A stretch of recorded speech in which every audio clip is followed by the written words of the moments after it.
o palmă de. Când mama ta spune să faci curat, reacționezi cam așa. Faci curat! Ce? Faci curat! Mă poză. Uite-te în cameră. Ce curat e filmat?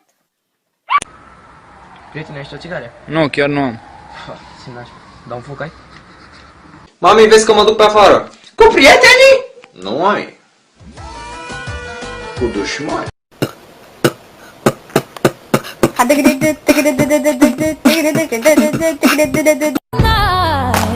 You're the only one that I want. Mami, come down night. You're the one who I want. Stai, ține și mie ușa. Da, desigur.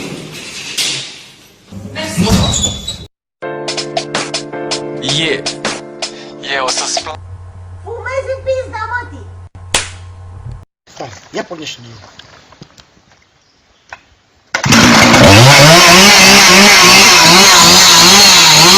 Cum sunt unii profesori? Doamna, poți să mă duc la baie?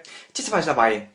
Să fac grătar. Ce pot să fac într-o baie? Și toți șmecherii cu bani lângă ea devin niște proști cu bani. De fapt fără bani, e ilegală, are antrenament.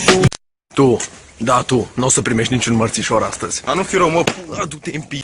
Acel moment când un coleg sau un prieten îți oferă ceva de mâncare și tu ești ceva gen scăzut pe jos sau ceva? Domnișoara, nu te supărai să-mi dai și mie un foc. Ce, mă? Scuze, frate.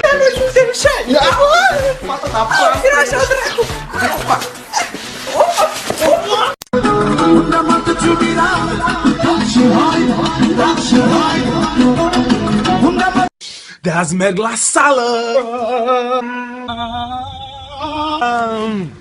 De mâine. Unde mergem să petrecem când plecăm din cluburi tari? La lăutari, unde cântă lăutari. Băi, nebunii, ce dracu! Ia dă filmul, hai să mă sărim din afară.